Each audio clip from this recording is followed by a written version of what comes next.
Hi, this is Mallikarjun, lecturer in mechanical engineering, GMRP Utnur. The topic I am discussing in this video is engineering materials, subject code 18M305C,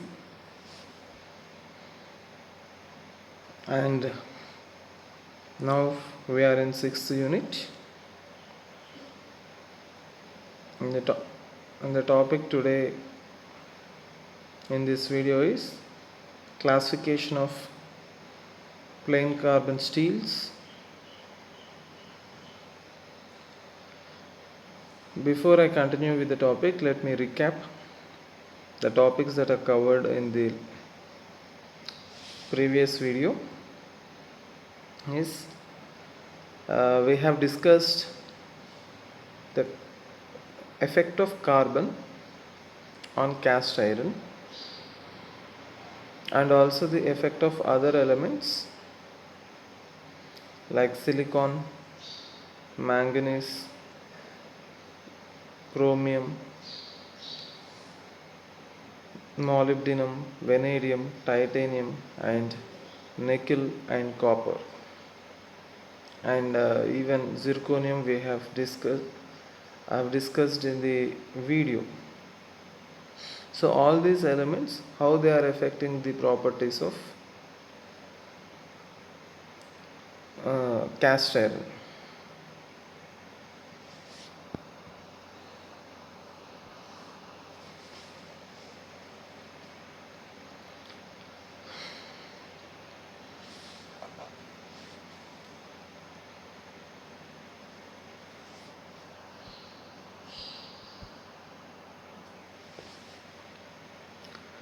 So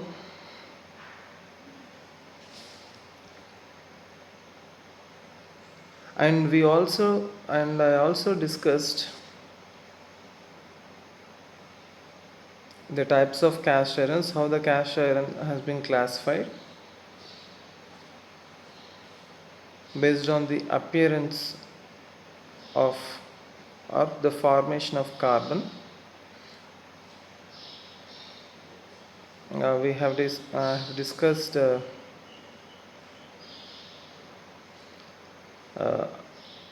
how the white cast iron is converted to grey cast iron, or how the white cast iron can be converted into malleable cast iron or spheroidal graphite cast iron, or it is also called as ductile cast iron. And I also discussed about the properties of cast iron. And now in this video, now let us go through the plain carbon steels, how the plain carbon steels are classified.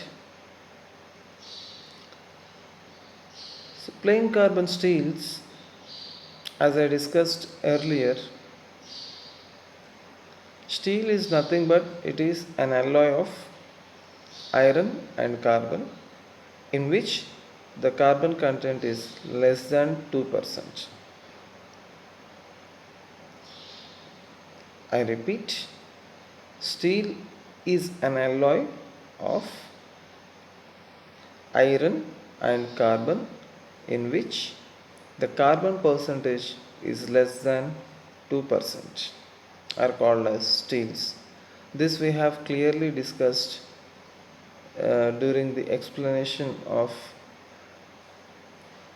iron and iron carbide equilibrium diagram.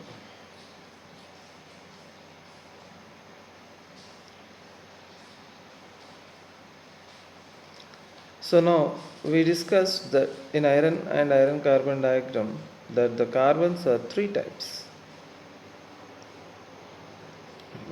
The steels are three types. So they are, before I discuss them, let me give a little more introduction about steel. So plain carbon steels are carbon iron carbon alloys in which the properties are primarily derived from the presence of carbon. So some incidental elements like manganese, silicon, sulfur and phosphorus are present in small amounts due to the method of making steels and not to modify the mechanical properties. We discussed this in the iron making and steel making process. In iron making, without adding anything, we in the composition of the pig iron will be 3 to 3.5% carbon, 1 to 1.8% or 2% silicon, and 0.8 to 1.6% manganese, and 0.5% phosphorus, and 0.05 will be sulfur. So sulfur gets into pig iron from coal, and phosphorus from the iron ore, and silicon and manganese is also from iron ore, and we also add calcium, limestone to make slag. So because of all these ingredients, raw materials, finally the product of blast furnace is pig iron. So in iron making, the final product is pig iron. So from pig iron, if we refine it, what we get is steel if the carbon content is below 2%.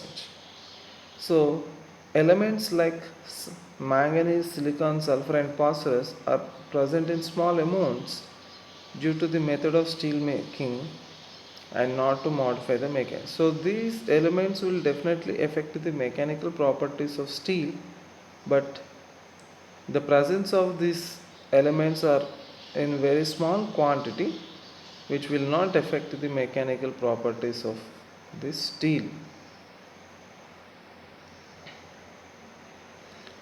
And these are not added by intention. These elements are not added by intention in the steel making process.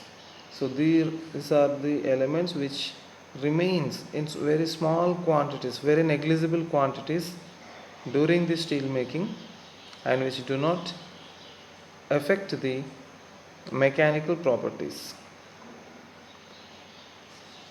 Alloy steels are those steels when one or more of the alloying elements are intentionally added to plain carbon steels to enhance or induce some property or properties. It is a bit difficult to make a clear-cut distinction between plain carbon and alloy steel if we talk about the presence of manganese, silicon, sulfur and phosphorus. So if we keep these elements aside and if we talk only about carbon in the steel, and only carbon can distinguish and make different steels, so therefore our focus is on carbon. So therefore, other than manganese, silicon, sulfur and carbon, if any other element like nickel or chromium or vanadium are added, then those steels are called as alloy steels. And only carbon is present in the iron with very negligible quantities of manganese, silicon, sulfur and phosphorus, then that steels are called as plain carbon steels. I repeat, plain carbon steels are those steels which have carbon less than 2% and a very negligible quantities of manganese, silicon, sulfur and phosphorus. Other than this, no other elements will be included. So these kind of steels are called as plain carbon steels. And other than these elements, if any other element is added, then it is called as an alloy steel. So however, AISI adopted the following definition: carbon steels are regarded as steels containing not more than 1.65% manganese, 0.6% silicon and 0.6% carbon. All other steels being regarded as alloy steels. Common alloying elements are nickel, chromium, vanadium, silicon and manganese, etc. So before we discuss about the alloy steels, now let us see how plain carbon steels are classified. So plain carbon steels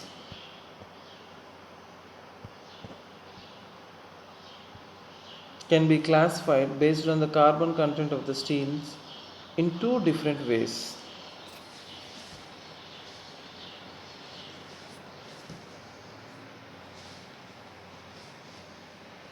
So plain carbon steels, I repeat, plain carbon steels can be classified based on the carbon content of the steels in two different ways. We discussed this, that is, according to the microstructure in the annealed state is the first classification, and according to this classification and the other is based on the carbon content. The second one is based on the carbon content. So the first one is according to the microstructure in the annealed steel, and the second classification is based on the percentage of carbon content in the steel.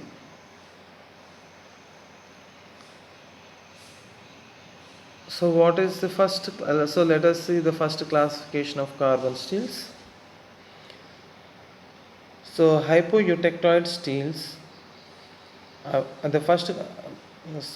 according to the microstructure in the annealed state, again the steel is classified into three groups.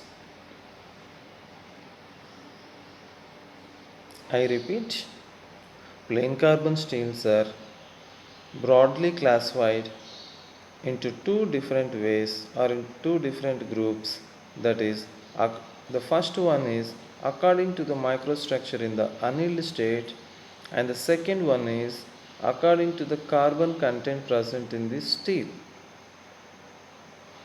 And the first classification, that is according to the microstructure in the annealed state, is again classified into three groups. That is, the first one is hypoeutectoid steel, second one is eutectoid steel, third one is hypereutectoid steel.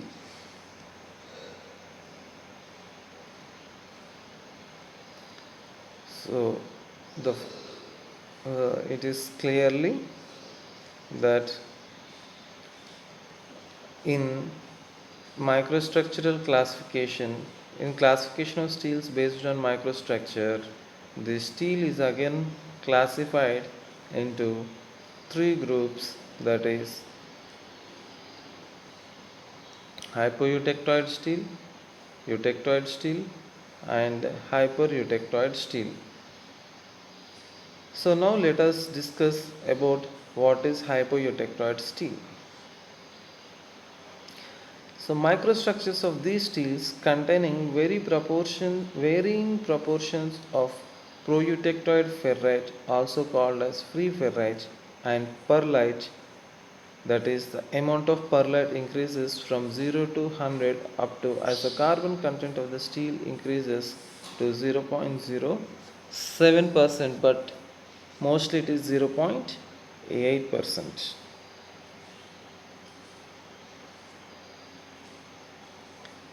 I repeat, The carbon content,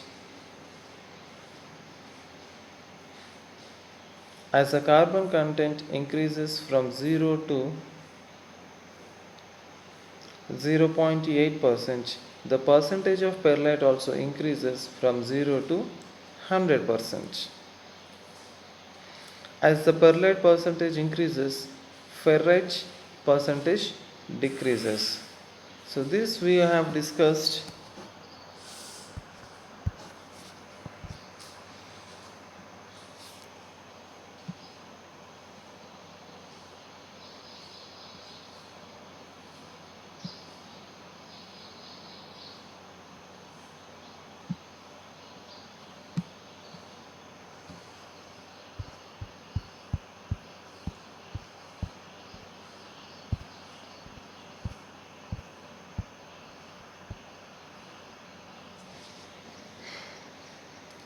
Here, hypoeutectoid steels, the carbon content from 0 to 0.8% consists of primary proeutectoid ferrite according to the A3 line. So if we see here,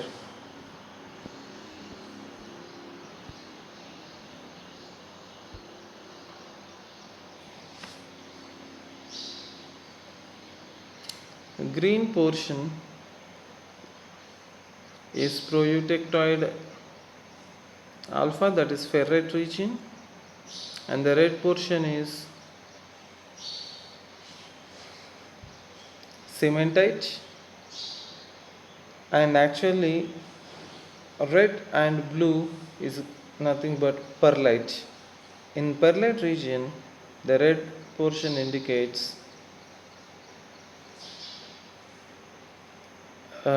the cementite, and the blue portion indicates ferrite. So as we discussed, perlite, it is nothing but perlite is an alternate layers of perlite is an alternate layer of both ferrite and cementite.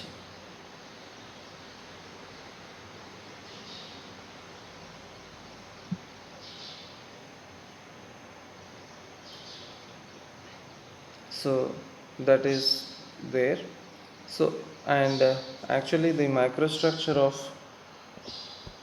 perlite, when we observe under microscope, what we get is this. So the black portion is nothing but perlite. It is a two-phased lamellar structure composed of alternate layers of ferrite and cementite. The white portion is called cementite, and the black portion is called as ferrite. In the dark regions, and other than dark regions, the white portion is ferrite,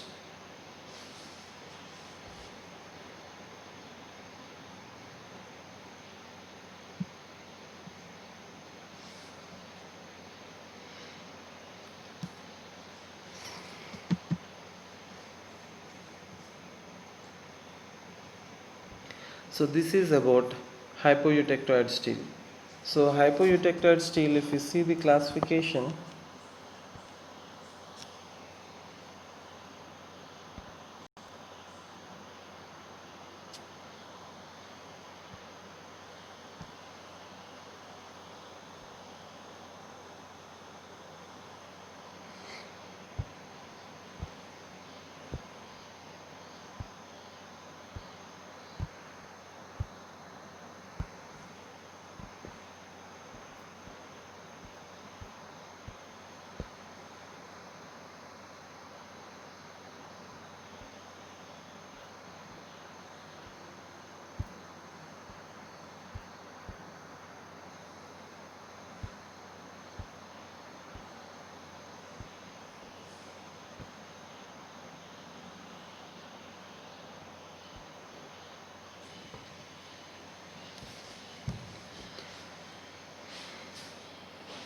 So if we see here in this picture, hypoeutectoid steel is from almost 0.00252 to hypoeutectoid steel is up to 0.8% carbon, and eutectoid steel is exactly 0.8% carbon. Steels are called as eutectoid steels because at this percentage steel will have 100% perlite, and below 0.8% carbon steel will have 99.99% or 99% of perlite and 1% ferrite, whereas at 0.8% carbon the steel will have 100% perlite. That means there will be no ferrite present. So based on the microstructures of the annealed steel, the steels can be classified according to the iron and iron carbide equilibrium diagram, that is hypoeutectoid steel, eutectoid steel and hypereutectoid steel. If we see in the figure, in the diagram, from 0.8% carbon to 2% carbon, what we have is hypereutectoids. And if we observe here, in hypoeutectoid, the phases present in the iron and iron carbide equilibrium diagram is perlite and ferrite, and in the hypereutectoid region what we can see is perlite and cementite. So therefore the microstructure of an annealed steel, of annealed hypoeutectoid steel, is perlite and ferrite, and eutectoid steel is 100% perlite, and hypereutectoid is perlite plus cementite. So this is how the steels are classified based on the microstructure of annealed steel. So this is what how the microstructure of hypoeutectoid looks like, and the ferrite is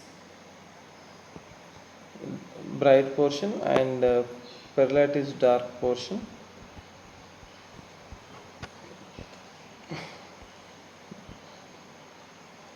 This is the microstructure of hypoeutectoid steel. Then if we can see here the microstructure of hypereutectoid steel. In hypereutectoid steel, the carbon content, as we discussed just now, carbon content is from 0.8% to 2.6%, which consists of primary proeutectoid cementite according to the ACM line and perlite. That means proeutectoid cementite means the cementite which has already formed before the eutectoid reaction, and so this cementite is formed near the grain boundary region, and that is what we can see. The white portion is cementite which is formed at grain boundaries. Why grain boundaries? Every time we are I am saying that this cementite network is formed at a grain boundary. The reason behind the cementite network forming across the grain boundaries is grain boundary area are very high energy areas with unstable. They are very unstable. The atoms around the grain boundaries are unstable and have high energy. So therefore, those areas to get stable, other constraints will gather to stabilize the grain boundary area. In order to stabilize the grain boundary area, other compounds are gathered there at the grain boundary region. So therefore, cementite is the only one other compound which is coming out uh, the austenite and gathers at the grain boundary region. So this is hypereutectoid steel. So in hypereutectoid steel we have 100% perlite. Now as the percentage of perlite decreases as we move towards 2% carbon steel. At 0.8% carbon steel or 0.8.5% carbon steel, perlite is around 95% and cementite is 5%. As we move towards the right of the iron and iron carbide equilibrium diagram,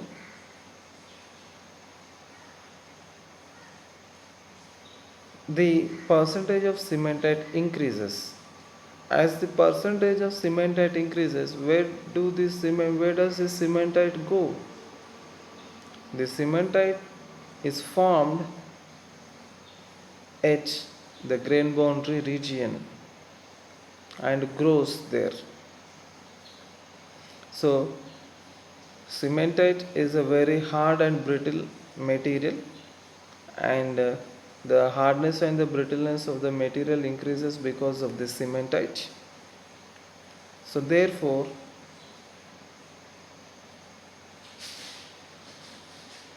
the formation of cementite has to be restricted. If we do not restrict the formation of cementite, the metal will get fail or fracture without any prior plastic deformation. In any engineering application, failure without prior deformation is not at all advisable.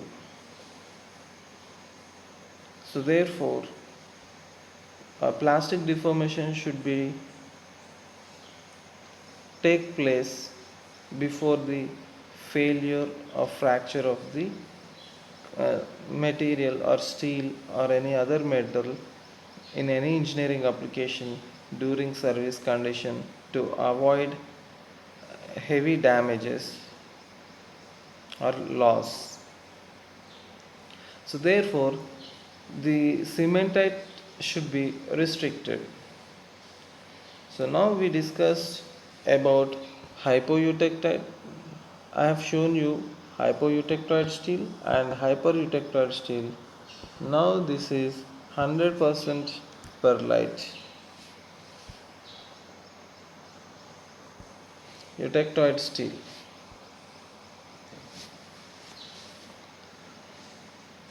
So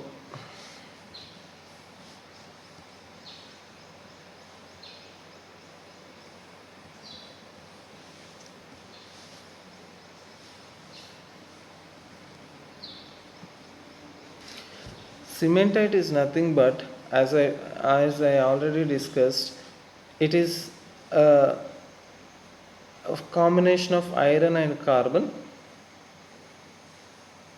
having fixed composition of Fe3C, and it is an intermetallic compound which has no metallic properties. It is not a metal. Iron carbide is not a metal, it is a compound, intermetallic compound which have a fixed composition of Fe3. So cementite is a hard and brittle substance influencing on the properties of steels and cast irons. So perlite is nothing but it is a two-phased lamellar structure composed of alternating layers of ferrite and cementite. That means 50% ferrite, 50% cementite, but they are not separated as 50% and 50% ferrite and 50% cementite. They are arranged in an alternating layers, lamellar, in the form of lamellar structure as shown in the figure.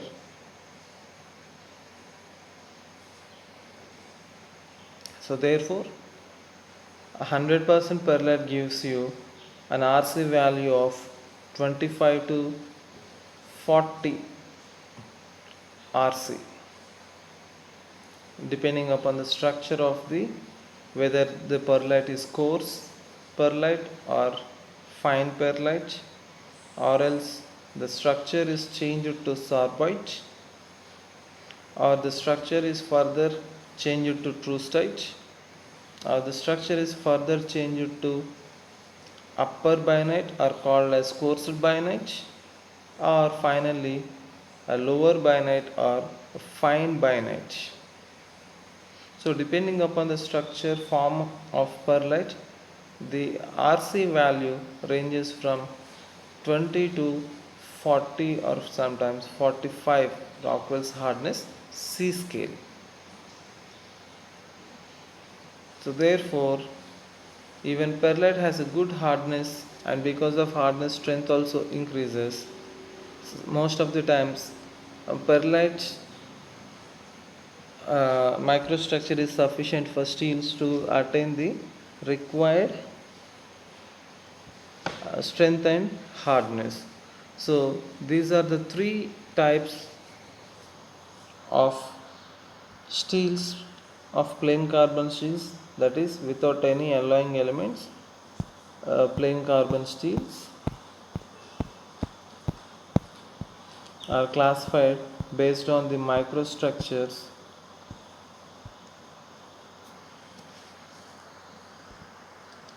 in the annealed state.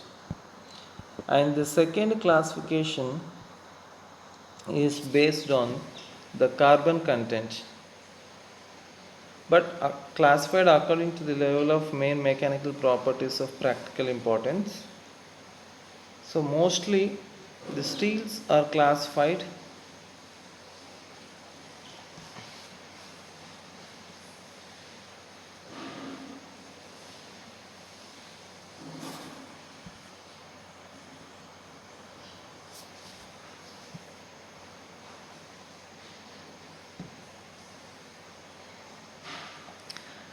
is based on the carbon content. So low carbon steels are those steels having carbon up to 0.25% or seldom up to 0.3%, and the carbon contains less than 0.15.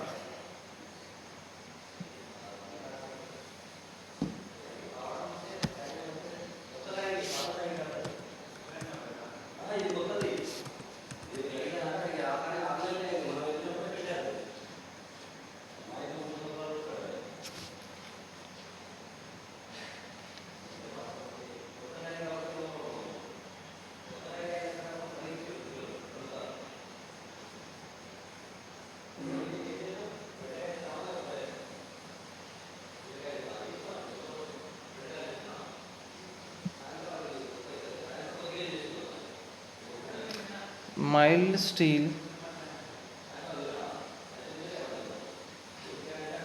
is nothing but carbon containing up to 0.15% are called mild steel, and low carbon steels are up to 0.3% are called as low carbon steels, and the medium carbon steels are those steels having carbon content up to 0.25 or 3 to 0.55 or 0.6% carbon steels. And High carbon steels are those steels having carbon content 0.652, ideally a maximum of 2.11%, but commonly it is up to 0.1.5% maximum in commercial steels. So, actually, plain carbon steels are classified based on the carbon content into three groups again. Based on the microstructure in annealed steel is also again classified into three groups, that is eutectoid steel and hypoeutectoid steel, eutectoid steel and hypereutectoid steel. As in the case of even as in the case of the second classification based on carbon content, the steels are also are again classified into three groups, that is the low carbon steel, medium carbon steel and high carbon steel.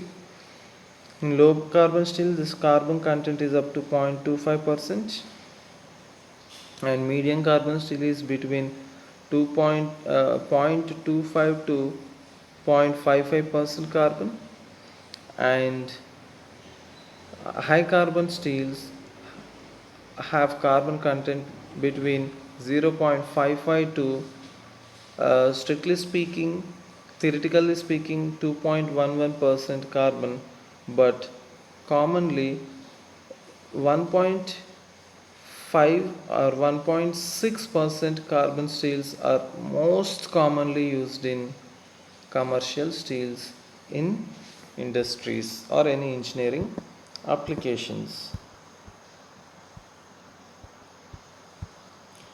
So,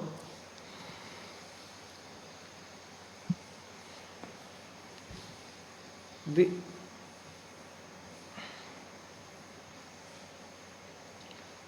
as the carbon content is low in these steels, now let me discuss about a little about low carbon steels. As the carbon content is low, up to 2.25%, the combined phase strength with high ductility with excellent fabrication properties for rolling, drawing, pressing, welding, etc. can be easily done. So these steels are not hardened as the hardenability is low to produce martensite. So the hardness of martensite if produced is low. And again, these low carbon steels are also classified as conventional low carbon steels. These steels contain 0.1% carbon with 0.3 to 0.4% manganese and are cold worked low carbon steels. So these steels have yield strength 200 to 300 megapascals. Tensile strength is 350 to 370 megapascals, and percentage of elongation is of 28 to 40%. So because of high ductility, these steels find applications in the form of cold rolled sheets. Low carbon steels can be used as cold rolled sheets. Their excellent formability suits for cold deformed shapes such as stampings of automobile bodies.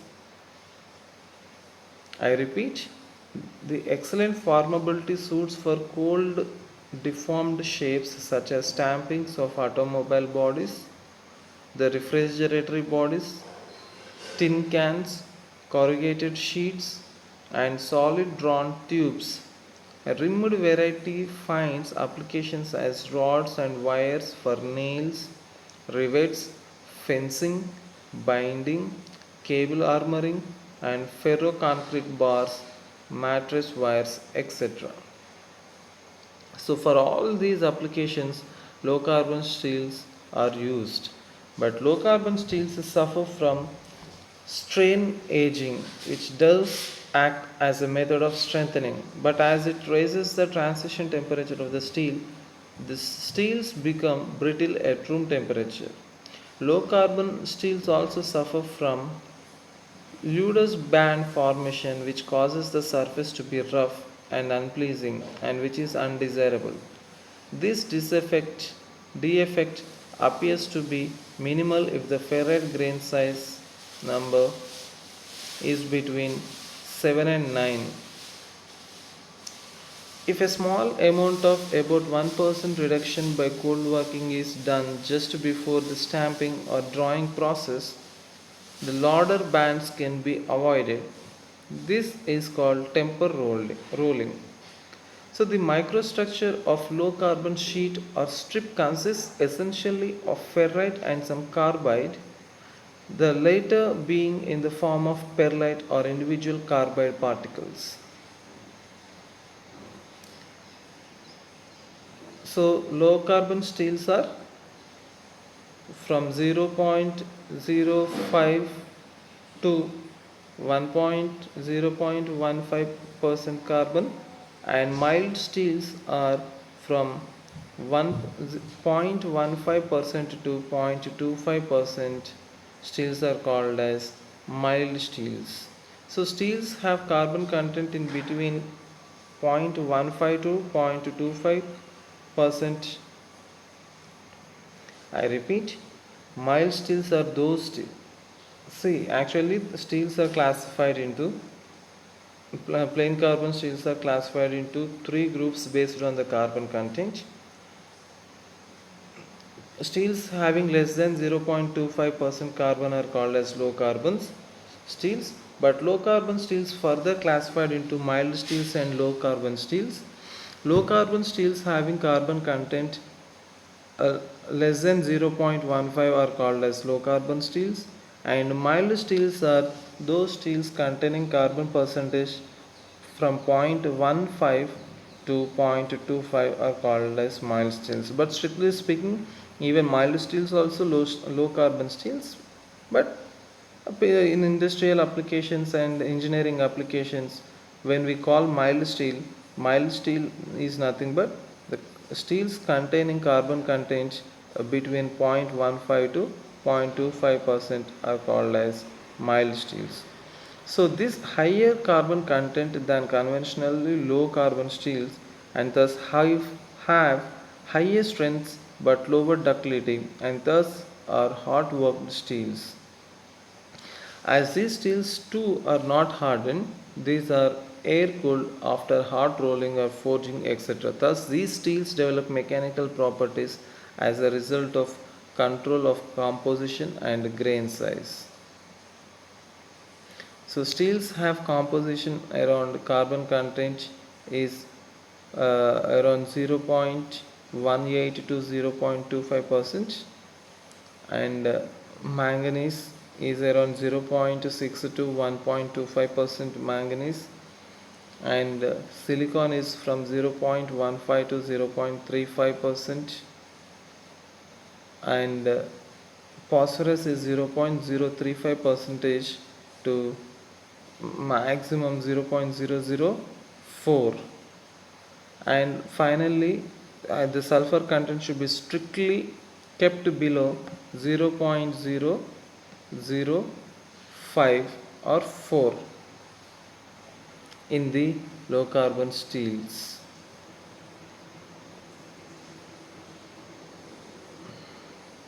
So limitations of plain carbon steels are the largest tonnages of metallic materials produced are plain carbon steels, signifying their extensive applications. Moreover, carbon steels are cheap and available in large quantities in quite a large variation of shapes and sizes.